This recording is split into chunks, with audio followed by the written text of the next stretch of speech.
सर्वांना त्यागमूर्ती माता रमाई आंबेडकर यांच्या स्मृती दिनानिमित्त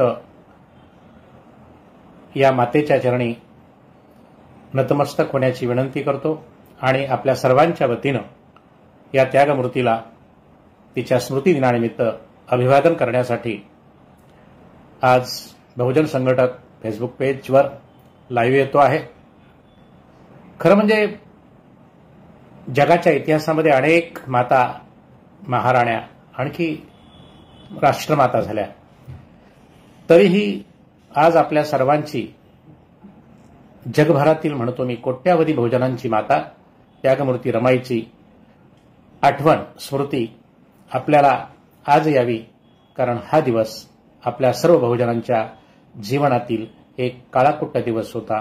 कारण महामानव डॉक्टर बाबासाहेब आंबेडकर यांची अर्धांगिनी, त्यांना तेवढ्याच ताकदीनं साथ देऊन तुमच्या माझ्या सर्वांच्या उद्धारासाठी भीमराव रामजी आंबेडकर ते तुमचे माझे बाबासाहेब बनवण्यासाठी जिने हाडाची काढ केली, अशा त्यागमूर्तीच्या स्मृती दिनानिमित्त आज आपण सर्वांनी तिचं खऱ्या अर्थानं गुणगान करणं, तिचं एक आठवण करणं, तिला आपल्या स्मरणात ठेवणं हीच खऱ्या अर्थानं आज तिला आदरांजली ठरेल। मित्रहो, खरं म्हणजे बाबासाहेब, रमाई, जिजाऊ, त्याचबरोबर सावित्रीमाई, क्रांतीबा ह्या सगळ्याबद्दल आता बऱ्यापैकी समाजामध्ये मोठ्या प्रमाणावर माहिती उपलब्ध झालेली आहे। बऱ्या प्रमाणात लोक त्या पद्धतीनं वेगवेगळ्या माध्यमातून माहिती आत्मसात करत आहेत, वेगवेगळ्या समाज माध्यमावरती उपलब्ध आहे, पुस्तकांमधून ती उपलब्ध आहे। तरी सुद्धा आजचा दिवस हा रमाईंना स्मरण करण्यासाठी, रमाईंची स्मृती जागी ठेवण्यासाठी म्हणून मी सकाळी खांडेकर सरांनी मला फोन केला की सर आज आपण बोलूया का। अर्थातच मी तब्येत बरोबर नाही, गेली आठवडाभर खूप त्रासात आहे, तरी सुद्धा मी म्हटलं सर खरंच आपण बोलूया, कारण सर्वांनाच आता रमाईबद्दल सगळंच काही माहीत आहे, परंतु तिच्या अद्वितीय कार्याची, त्यागाची, कर्तृत्वाची सगळ्यालाच जाण आणि जाणीव आहे। तरी सुद्धा तिच्या स्मृती दिनाचं औचित्य साधून आपण काहीतरी चर्चा करावी आणि म्हणून आपण या माध्यमातून आज तुमच्याशी पुन्हा एकदा मी खांडेकर सरांच्या आणि बहुजन संघटक पेजच्या माध्यमातून जोडलो जातो आहे। सर्वांना मनपूर्वक अतिशय सविनय जयभीम करतो। माता रमाईला पुन्हा एकदा विनम्र अभिवादन करतो, वंदन करतो। जय रमाई असं म्हणून आजच्या या माझ्या 30-35 मिनिटाच्या तुमच्याशी माझ्याशी होणाऱ्या संवादाला सुरुवात करतो आहे। मित्रहो, जी रमाई शिकलेली नव्हती, नंतर बाबासाहेबांनी जिला शिकवलं, त्या रमाईच्या आठवणीला समर्पित भावनेनं 1935 साली बाबासाहेब आंबेडकरांनी थॉट्स ऑन पाकिस्तान हे जे पुस्तक लिहिलं, हा जो ग्रंथ लिहिला, त्याची अर्पण पत्रिका रमाईला अर्पण केली। म्हणजे ह्या महान विचाराच्या महामानवाने पहा की जो विषय रमाईच्या कसल्याही विचाराधीन नसेल, तिच्या मेंदूमध्ये नसेल, परंतु असा एक जो ज्वलंत विषय आपल्यासाठी आहे, ज्या नालायक आणि अत्यंत घाणेरड्या अशा शेजारी असलेल्या पाकिस्तानकडून आपल्या देशावर वेगवेगळ्या प्रकारचे वाईट कृत्य होत आहेत, त्या पाकिस्तानबाबत बाबासाहेबांनी त्या काळामध्ये मांडलेली भूमिका आणि बाबासाहेबांनी त्या काळामध्ये रमाईच्या स्मृतीप्रित्यर्थ रमाईला स्मरण करून हा ग्रंथ अर्पण केला। म्हणजे आपण विचार केला पाहिजे की बाबासाहेब किती काळाच्या पुढे होते आणि म्हणून आज पुन्हा त्या पाकिस्तानच्या मागच्या 22 तारखेला झाल्याच्या हल्ल्याची आठवण करून आणि आज आपण पुन्हा एकदा रमाईच्या स्मृती दिनामध्ये बोलत असताना हे एक लिंक आहे की थॉट्स ऑन पाकिस्तान बाबासाहेबांनी रमाईला अर्पण केलं आणि तोच पाकिस्तान आपल्याला वेगवेगळ्या माध्यमातून कसा त्रास देतो आहे ही माहिती सुद्धा आपल्यासमोर असावी। रमाईच्या जन्माबाबत सगळ्यालाच माहीत आहे की 7 फेब्रुवारी 1898 मध्ये रमाईचा जन्म झाला। सगळ्यांच्या परिचयात आहे सगळी माहिती सगळी, तरी सुद्धा आपण थोडीशी ओझरती कल्पना की ज्या भिकूजी धोत्रे आणि रखमाबाई धोत्रे यांच्या पोटी जन्मलेल्या या द्वितीय अशा प्रकारच्या जगातल्या त्यागमूर्तीचं हा जन्म तो झाला, तो 7 फेब्रुवारी 1898ला। पुढे आपल्याला पूर्ण इतिहास माहीत आहे की कालांतराने आईवडिलांचं निधन झालं, 2 भावंडांना ती सांभाळू लागली आईप्रमाणे। काका आणि मामांच्या म्हणजे त्यांच्या विनंतीनुसार म्हणा किंवा त्यांच्यासोबत आता जगणं आवश्यक आहे या भावनेनं मुंबईला आली आणि मुंबईला आल्यानंतरच मग रमाई आणि बाबासाहेबांचा विवाह झाला, आपण ते सगळं पाहतो आणि मग त्यांचा संसार हा कोयबावाडी येथे सुरू झाला, हे सगळं महत्व आपण जाणतो. मित्र, बाबासाहेब आंबेडकरांच्या बरोबरीनं तितकंच तोलामोलाचं काम हे रमाईनं केल्याचं आपण पाहतो. रमाईला शिक्षण दिलं, रमाईला सगळं केलं, परंतु रमाई जर नसती तर बाबासाहेब असते का, हा आपण सर्व एकमेकांना बरेच जण प्रश्न विचारत असतो आणि त्याचं उत्तर नक्कीच आपल्याला कदाचित नकारार्थी द्यावं लागलं असतं. कारण त्या जागी दुसरी कुठलीही स्त्री असती. कारण रमाईला शोधताना, रमाईला निवडताना आपल्याला कल्पना आहे, रामजी बाबांनी त्या अगोदरची 2 स्थळं पाहिली होती आणि ती स्थळं नाकारली म्हणून रमाई बरोबर लग्न जुळल्यानंतर सुद्धा, रमाई बरोबर लग्न जुळल्यानंतर त्या 2 स्थळांना भावकी किंवा आपण म्हणूया नात्यातले ते नातेवाईकांच्या रिवाजाप्रमाणे किंवा जात पंचायतीप्रमाणे दंड देऊन त्या 2 मुलींमध्ये दोष नव्हता, त्या मुली वाईट होत्या अशातला भाग नव्हता, पण तरी सुद्धा रामजी बाबांनी रमाईचाच निवड केली. कारण त्यांना कदाचित ते दूरदृष्टीचे होते आणि त्यांना आपल्या भिवा अर्थात भीमरावासाठी एक अतिशय म्हणजे सर्व गुण संपन्न अशी सून मिळाली याचा त्यांना आनंद होता आणि त्यांनी तो दंड भरून देखील रमाई बरोबर आपलं नातं जोडलं आणि रमाईला आपली सून म्हणून घरी आणलं. अर्थात हा सगळा इतिहास आहे, हे सगळ्याला माहीत आहे. मित्र, मुळातच रमाईच्या दुःखाच्या म्हणजे ते वेदना किती होत्या हे आपण पाहिलं तर बालपणीच आईवडील वारले. पुढच्या काळामध्ये तिने आपली स्वतःची 4 अपत्य मातीआड घातल्यानंतर जी स्त्री कशी एक वेगवेगळ्या संकटाचा सामना करत, आपण पाहतो की एखादं झाड जे असतं अनेक वादळ वारा झेलत जसं ठाण असं उभं असतं ठामपणे, त्या पद्धतीने रमाई उभ्या राहिल्या आणि त्यांनी बाबासाहेबांसारख्या महामानवाला साथ दिली. आजच्या रमाईच्या अनुषंगाने मी म्हणेल की रमाई, मगाशी बोलता बोलता मी उल्लेख केला होता की जगाच्या इतिहासामध्ये अशी कुठली आई नसेल, माता नसेल की जिच्याबद्दल एवढा गुणगौरव केला जातो. लाखो गाणी जिच्या त्यागावर, कर्तृत्वावर, जिच्या जीवनावर लिहिली गेली, अशी तुमची माझी सर्वांची आई जर रमाई नसती तर मीही तुमच्याशी संवाद साधू शकलो नसतो या आधुनिक जगामध्ये. खरं म्हणजे अनेक महान महान गायकाने अगदी वामनदादापासून ते सगळ्यांपर्यंत शेवटच्या कालच्या आजच्या माझ्यापर्यंत सुद्धा अनेकांनी कविता गीतं लिहिली. पण तरी सुद्धा मला एक गीत खूप आवडायचं. कारण मी आमच्या एका लहान कॉलेजला असताना किंवा शाळेमध्ये असताना एक छोटीशी आमची गायन पार्टी होती, जी आंबेडकरी जयंतीला किंवा अन्य ठिकाणी आम्ही गाणी म्हणत राहायचो आणि त्यामध्ये एक गाणं आम्ही सातत्यानं म्हणायचो, कवी शाहीर कुंदन कांबळेंचं. कदाचित माझ्या फेसबुकच्या स्वतःचं ते स्टोरी पण आहे ती. मला ते गाणं खूप आवडतं कारण त्यांनी त्यामध्ये बरं कसं असतं, कवीची कल्पना असते. कवीनी त्या बाबतीमध्ये आता अनेक गीतांची जर आपण विचार केला तर मी आज खांडेकर सरांना म्हटलं की आता रमाईबद्दल सगळ्यांनाच माहित आहे, सर्व काही जाणतात, पण तरी सुद्धा आपण एक संवाद करूया, स्मरण करूया, आठवण करूया, अभिवादन करूया. आणि म्हणून मला त्या कुंदन कांबळेंच्या त्या गाण्याची खूप आठवण येते नव्हे, मला ते म्हणायला आवडतं, भले आवाजाचं कसंही असू देत. ते म्हणतात, असा संसार संसार केला ग रमाईनं, बाबासाहेबांचं जीवन फुलवेलं रमाईनं. म्हणजे ह्या काव्यामध्ये, या शब्दामध्ये नुसता संसार फुलवला हा अर्थ बाबासाहेबांचाच नाही, हा आपल्या सर्व तुमच्या माझ्या बहुजनांचा संसार फुलवण्यासाठी ह्या मातेनं आपलं जीवन कसं वेचलं हे या गीतातून होते. त्याच्या पुढचं त्यातला एक अंतरा म्हणून दाखवतो.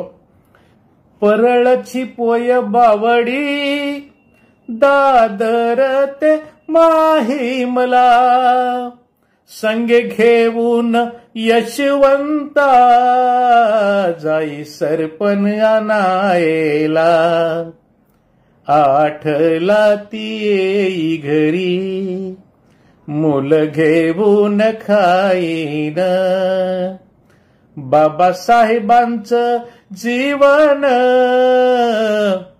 फुलवेल रमाईन. अशा अनेक कल्पनांनी वेगवेगळ्या कवींनी रमाईवर लिहिलं आहे. कारण रमाई हा विषयच असा आहे जो अथांग आहे सागरासारखा. किती लिहावं, किती बोलावं. कारण स्त्रियांच्या जीवनामध्ये येणारी, सर्वसामान्य स्त्रियांच्या जीवनामध्ये येणारी दुःख आणि रमाईच्या जीवनामध्ये येणारी दुःख यामध्ये जमीन आसमानाचा फरक आहे. कारण सजीव म्हटलं, कुटुंब म्हटलं, प्रपंच म्हटलं की दुःख येणार, मृत्यू येणार, अडचणी येणार, संकट येणार, परंतु रमाईची संकट ही आगळी वेगळी होती. तिचा त्याग हा इतरांपेक्षा कसा वेगळा होता हे आपण पाहतो की जेव्हा घरामध्ये अन्न खाण्याची परिस्थिती नाही, एवढे विद्वान पती असताना सुद्धा, तेव्हा जसं जमेल तसं खाल्लं, कारण विद्वान पतीला परदेशी शिकताना कुठलाही त्रास होऊ नये यासाठी रमाई अहोरात्र झटत राहिली. तेव्हा रमाईचा त्याग, रमाईचं एकूणच जीवन हे इतर जगातल्या कुठल्याही आईपेक्षा, कुठल्याही बाईपेक्षा, कुठल्याही माईपेक्षा, कुठल्याही ताईपेक्षा भिन्न होतं. म्हणून ती तुमच्या माझ्या सर्वांची, बहुजनांची आई झाली. विचार करा की रमाईने पचवलेलं हे अनेकाच्या कुटुंबात, म्हणजे कुटुंबातल्या विविध व्यक्तींचं मृत्यूचं दुःख असेल, हे फार वेगळं आहे. त्याहीपेक्षा कितीतरी गोष्टी अशा आपण पाहतो की रमाईच्या, की ज्या रमाईनं आपला पती बॅरिस्टर झाल्यानंतर मुंबईत आले आहेत आणि त्यांना भेटण्यासाठी जाण्यासाठी ज्या स्त्रीला साडी नाही, जायचं तर खूप उत्सुकता आहे, जायला साडी नाही. आपण जर आजची स्त्री, ठीक आहे, परिस्थिती बदललेली आहे, ती केवळ बाबासाहेबांमुळे आणि रमाईमुळेच बदललेली आहे, यातही काही वाद नाही. तुमचं माझं जगणं, आज जे तुम्ही माझे काही आहात, जे आपण सध्या गाजत असलेल्या गाण्यामध्ये म्हणतो व्हीआयपी राहणं, व्हीआयपी खाणं, हे एकमेव केवळ बाबासाहेबांमुळे आणि बाबासाहेबाला तितक्याच तोलामोलाची साथ संगत देऊन बाबासाहेबाला बाबासाहेब बनवणाऱ्या रमाईमुळे झालेलं आहे.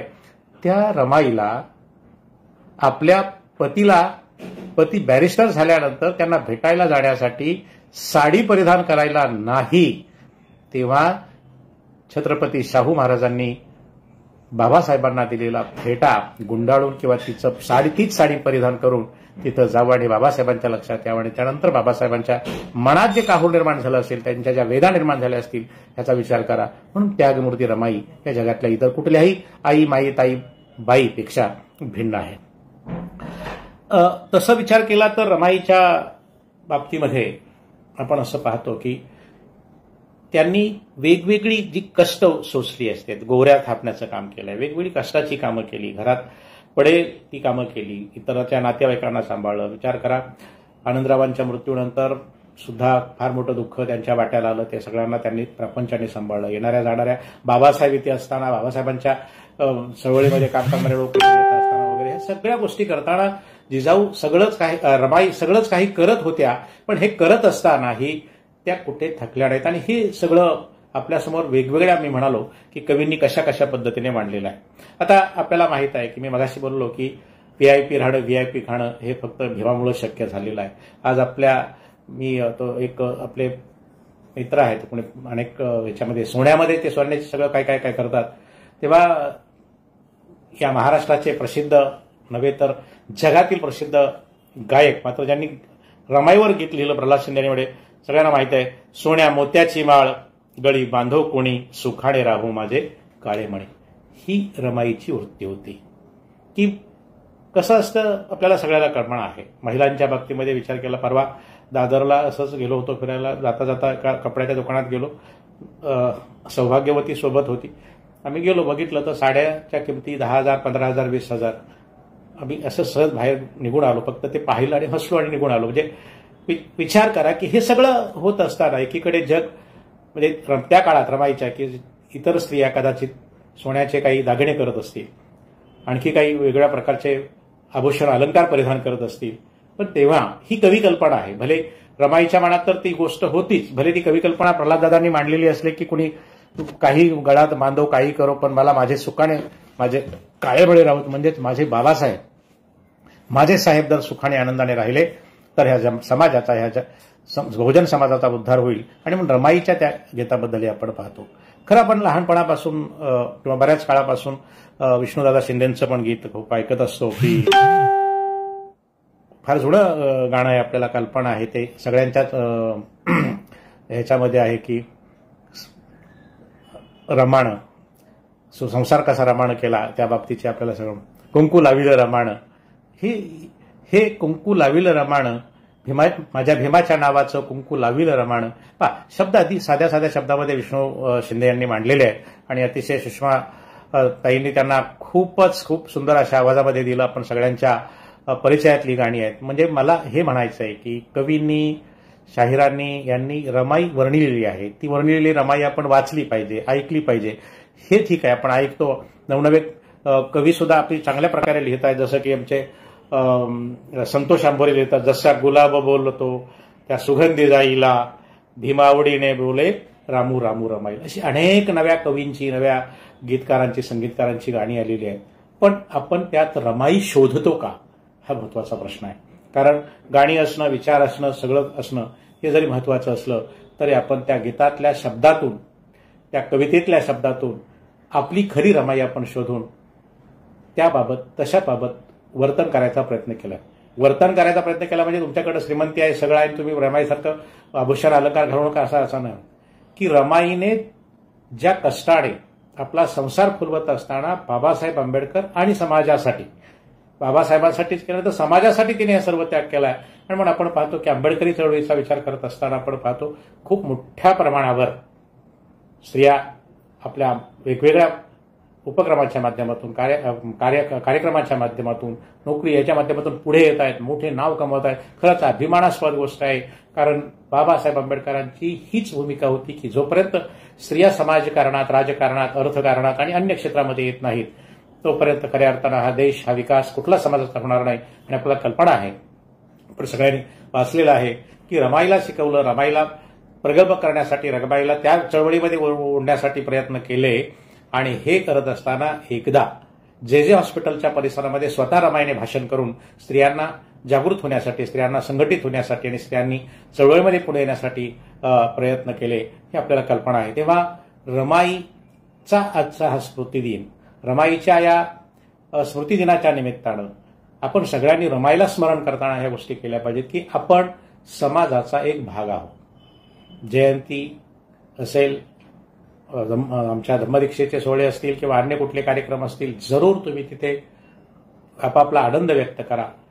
तिथे मोठ्या प्रमाणावर आपण जे बाबासाहेबांनी दिलेली जी शिदोरी आहे, बाबासाहेबांनी दिलेलं तुम्हाला मला जे दान आहे, त्या दानातून निर्माण केलेलं, तुम्ही स्वतःच्या कष्टानं उभं केलेलं संसार, श्रीमंती, हे सगळ्याच गोष्टी तुमच्याबरोबर आहेत. तथापि आपण चळवळीत काय योगदान देतो, चळवळीमध्ये कोणत्या पद्धतीचं, नुसतं इतर खरं म्हणजे काही गोष्टी दुःखाने म्हणाव्या लागतील, विहारामधून मोठ्या प्रमाणात म्हणजे ही अपवादात्मक गोष्टी नक्कीच चांगल्या आहेत की तिथं चांगलं दिलं जातं, चांगलं घेतलं जातं, चांगलं करून घेतलं जातं, चांगलं केलंही जातं. परंतु बऱ्याचदा काही गोष्टी अशा जाणवतात की नुसता त्या ठिकाणी मोठा कार्यक्रम साजरा करणं, आरडाओरडा करणं, गाणी डान्स हे करणं, गाणी डान्स करायला कोणी विरोध केलेला नाही. आपले आनंदाचे क्षण आहेत, आपल्या जयंती आहे, सगळे सोहळे आहेत, ते आपण आनंदातच साजरे केले पाहिजेत. परंतु आपण विचारापासून भरकटत जायला नको आहेत. कारण काय होत आहे की चळवळीमध्ये मी नेहमीच सतत खांडेकर सरांना माहीत आहे की जेव्हा जेव्हा मला बोलण्याची संधी वेगवेगळ्या माध्यमातून वेगळ्या देतात ते, आणि बहुजन संघटनेवर मी बऱ्याचदा बोललो आहे की खरं म्हणजे आपलं दुःख काय आहे ना, की 40-45च्या जे वयातली आणि त्याच्या म्हणजे अगोदरची, म्हणजे जे 40च्या नंतरची गँग आहे, 35च्या नंतरची गँग आहे किंवा तरुणाई आहे किंवा तरुणी आहेत, यांना चळवळ आणि चळवळीबाबत काय करावं लागतं याचं खरं प्रशिक्षण देण्यासाठी अशा कार्यशाळा समाजामध्ये उभारल्या जाणं फार गरजेचं आहे. अर्थातच चळवळ उभा करण्यासाठी वेगवेगळ्या प्रकारचे वर्कशॉप्स, ज्याला कार्यशाळा म्हणतो, ते करणं गरजेचं आहे. कारण हल्ली चळवळ म्हणजे काय या प्रश्नाचं उत्तरच आता कदाचित शोधण्याची वेळ आलेली आहे. आणि आपली चळवळ म्हणजे अशी भरकटलेली किंवा कुठल्या ह्याच्यावर नाही, ती मजबूत शिव फुले शाहू आंबेडकरांच्या विचारावर उभी असल्यामुळे ती कुठेही भरकटणार नाही. पण तथापि त्या चळवळीला एक मरगळ आल्यासारखं आपण पाहतो. मी राजकीय म्हणत नाही, कारण राजकीय हा विषय नाही, तो भाग आपण वेगळा विचारात घेऊया. परंतु धम्माच्या बाबतीमध्ये सुद्धा आपण पाहतो की त्याचेही अगदी 3-13 वाजल्यासारखे जाणवतात. शाहू फुले आंबेडकरांची विचारधारा पसरवण्यासाठी वेगवेगळ्या प्रकारच्या उपक्रमांची अंमलबजावणी करणं, त्याचे काम करणं, त्याच्यासाठी झोकून देणं, ह्या गोष्टीची समर्पण भावना आता कार्यकर्त्यामध्ये नाही. आपण नेहमी पॅन्थरचं नाव यासाठीच घेतो की त्या कालखंडातल्या ह्या तरुणांनी आपल्या सर्वस्व पणाला लावून अशा पद्धतीने चळवळ उभी करण्याचा प्रयत्न केला की तो कालखंड म्हणजे एक क्रांतीचा कालखंड मानला जातो. तर दुर्दैवाने पुढे काय घडलं हे आपल्या सगळ्यालाच ज्ञात असल्यामुळे आपण चर्चा करायला नको. परंतु रमाईच्या स्मृतिदिनाचं औचित्य साधून आपल्या सर्वांच्याशी सुसंवाद साधताना मला हे म्हणायचं आहे की खरं म्हणजे आपण आपलं आत्मपरीक्षण करायला हवं. रमाईला त्यागमूर्ती म्हणतो. आज पाहिले आपण जर सगळ्यांचे व्हॉट्सअप स्टेटस पाहिले, फेसबुक पाहिले किंवा अन्य कुठल्या तुमची जी समाज माध्यम आहे, त्या सगळ्यांनी रमाई ठेवलेली आहे. किती मोठा हा चमत्कार आहे, किती मोठी गोष्ट आहे. जगातल्या लाखो करोडो लोकांचे स्टेटस आणि फेसबुक सुद्धा पोस्ट असतील त्या रमाईला समर्पित आहेत. ही एवढी मोठी महान माता आणि तिची आपण ही लेकरं आहोत.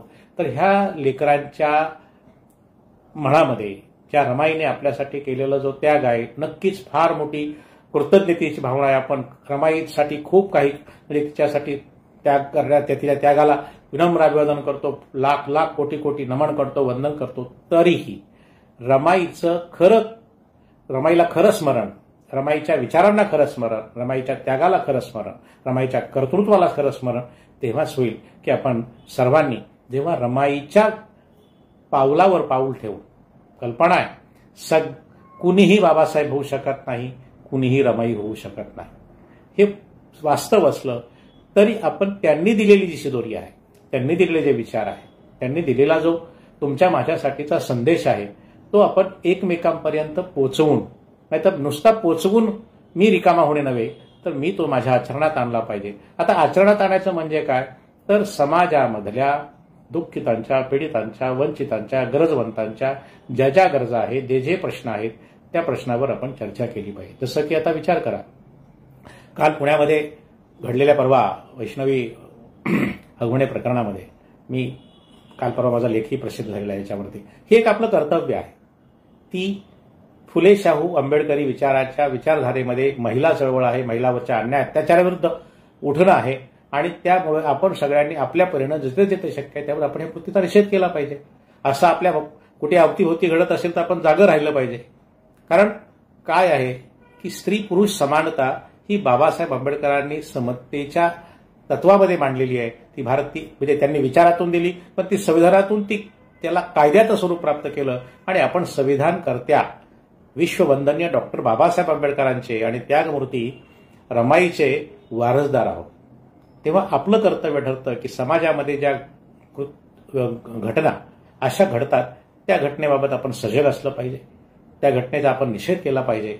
आपल्या परीनं जिथं शक्य आहे तिथे आपण त्याला विरोध केला पाहिजे आणि आपल्या अवतीभोवती आपल्या समाजामध्ये घडत असं नाही.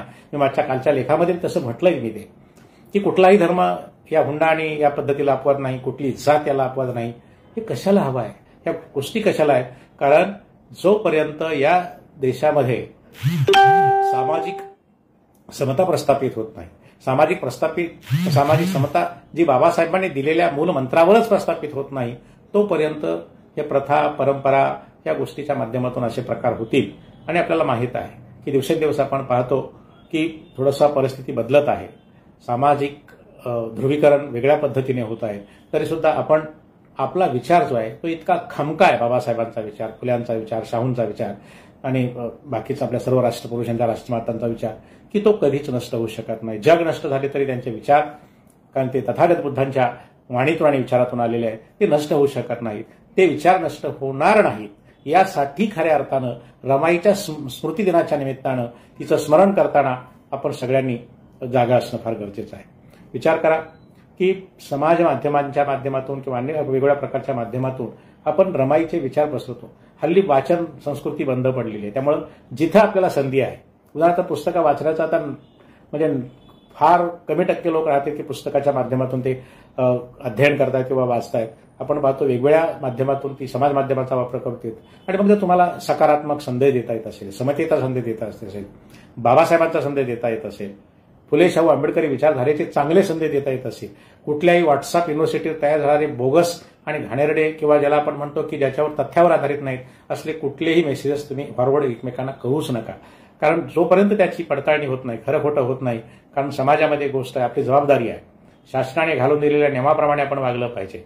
कायद्याचं राज्य आहे, आपण कायदा निर्माण करणाऱ्या बापाची लेकरं आहोत आणि म्हणून कायदा पालन करणं हे आपलं कर्तव्य असून कुठलीही बेकायदेशीर कृती आपल्याकडून होणार नाही, कुठल्या प्रकारचे वेगळं काम असं होणार नाही. अशा प्रकारचं एक आज या रमाईला स्मरण करताना आपण शपथ घेऊया. कारण मी मगाशीच म्हणालो की तब्येत बरोबर नव्हती तरी सुद्धा सरांचा आग्रह होता की सर तुम्ही थोडंफार काहीतरी बोलावं. मित्र हो, ज्या रमाईनं तुमच्या माझ्या सर्वांच्या जेवणामध्ये सुद्धा अत्यंत गोडी निर्माण केली, त्या रमाईला तिच्या स्मृती दिनानिमित्त पुन्हा एकदा मी विनम्र अभिवादन करतो. आणि मी मगाशी आणि म्हटल्यापासून की रमाईच्या बाबत सर्वांना सर्व काही माहीत आहे, सर्वजण सर्व जाणताच आहात, तरी सुद्धा बाबासाहेब म्हणतात त्याप्रमाणे जे इतिहास विसरतात ते इतिहास घडवू शकत नाहीत. या भावनेनं आजचा दिवस हा आपल्या सर्वांच्या बहुजनांच्या इतिहासातील तसा काळाकुट्ट दिवस होता.